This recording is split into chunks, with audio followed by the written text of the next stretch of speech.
The Supreme Court decision on the Affordable Care Act has some pluses for Barack Obama and for Mitt Romney.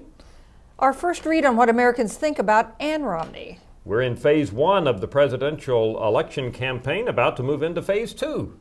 I'm Frank Newport, Gallup editor-in-chief. I'm Susan Page, Washington bureau chief for USA Today. And this is Election Matters.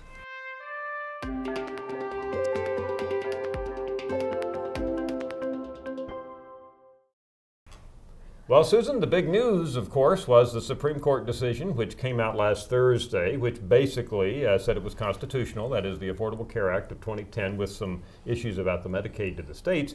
Politically speaking, we were in the field that night and we found it broke even. We simply asked Americans, do you approve or disapprove of the decision, and it broke even. Now there's been a new poll by Kaiser Family Foundation, found basically the same thing. So I would ask you, what's the impact of this for the presidential race? Well, when you talk about the nation being polarized, it's so amazing to get these results of 46-46, a perfect split. And by the way, it was down to the actual number of people. It didn't just round to 46-46. We had absolutely the exact same number of respondents who said that they approved and disapproved, which is very unusual. And that's the story of healthcare, isn't it? That, that the country has continued to be so polarized. So should we repeal all or part of it? 52% of Americans say yes. Constitutional or not, I want at least some of it repealed. So the administration, the Obama administration, has good news here because the constitutionality of the law has been upheld, but they still have yet to convince a majority of Americans that the law is a good thing. And on that side that don't want it repealed, actually some, like a quarter of those, say expand it further. In other words, that's the more liberal position to provide more benefits. So there are people on the other side of the law, but basically you're absolutely right. There's no sign yet that the majority of Americans favor the law. Now, maybe it'll change. Some people say now that the Supreme Court has given it kind of a legitimacy over the weeks to come, and we'll be testing it, and others, maybe we'll see that people move towards it. But all the evidence now shows still split. Right. So right. Maybe some people will say, hey, this is a settled issue. Let's move on. Kaiser asked a question about, do you want this to be basically relitigated? And a majority of Americans said no. They don't want to go through that debate again. Now, on Obama himself, we actually are seeing an uptick in the ballot. Now, that's where we ask every night, would you vote for registered voters, Obama or Romney? He's now up. We're talking on Monday afternoon, he's up by 5 points, but he's been up for the last 6 days, and that's his biggest streak of being ahead in our polling, going back all the way to April. Now, whether or not the SCOTUS decision had anything to do with that, we don't know for sure. His job approval didn't jump up. We didn't get a rally effect in his job approval rating, but he is a little better position now against Romney than he was, so maybe it's helping him at least in the short term. Now, when you think about the impact on Mitt Romney, Republicans generally think this is an issue, the Supreme Court decision, that's helpful to them because it energizes their base that opposes the law so strongly.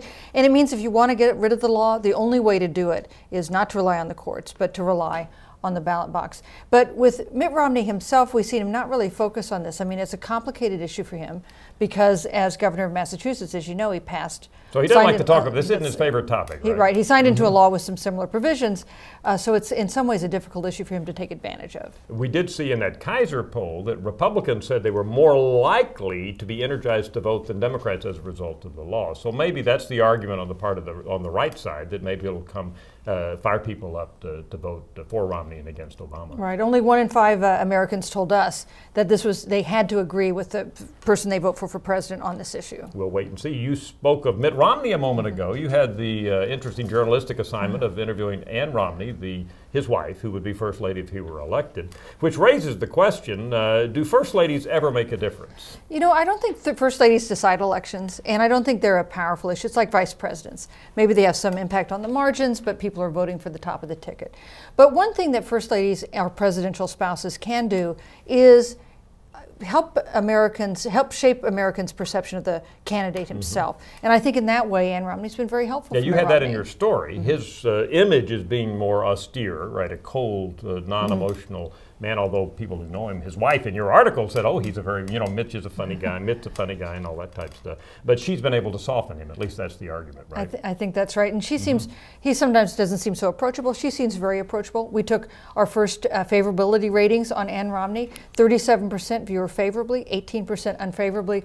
But that means a significant number of Americans have either never heard of her or haven't heard enough about her to have an opinion. I like your analogy with vice presidents. Do they really make a difference? We'll have to see.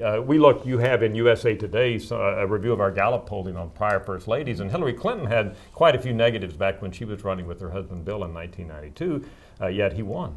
Yes, exactly. And Michelle Obama was the other presidential candidate's spouse who had a pretty sizable negative rating, and he won. Yeah, so as we say, we're not sure what difference this makes in the long run. We talked about presidential calendar. I sat down with the calendar and did some computations in my blog, Polling Matters, which is at Gallup.com the other day. We had about 7 phases to go, and I say we're in phase 1 now, at least when I started looking at it. This is the July 4th holiday. We do have the unemployment report coming out, and then starting next Monday, there's a period of a few weeks before the Olympics start. So that's kind of phase 2. Could Mitt Romney announce as vice president in that period before the 27th of July, which is when we go into a dead zone because of the Olympics? Well, he can do what he wants, and he hasn't told me what he is going to do, although I'd welcome that if he wanted to give me a call. I assume your sources, of course, would know exactly what's going on. I think it'd be surprising if he did it this far in advance. You want to get a big pop out of it. The Olympics will be taking a lot of Americans' attention. You know, and you also want to see what your circumstance is when you choose a vice president, so you decide what it is you want that choice to be. So I would be surprised if it happened this far ahead of the convention. Yeah, the phase 3 is the Olympics, and then you've got several weeks there in August leading up to the convention, which is when the beeps are usually announced. I look back, and Obama and John McCain both announced their vice presidents 3 days before their convention starts. So everything else being equal, we would expect Mitt Romney to announce August 24th, which is 3 days before the Florida convention begins. And 2 events that you write about in your blog that we know will be important. One, the convention speech. That's a key way to make a connection with voters who maybe haven't been paying so much attention. And those debates in the fall. They start, I believe, August 3rd. They're October 3rd, excuse me. There are 3 debates sponsored by the Commission on Presidential Debates. Presidential debates, 1 vice presidential debate, and they're all in October. So everybody will be watching those. Finally, Susan, most interesting findings that we were looking up here, and I think it's fascinating to share with our viewers. This is the July 4th holiday.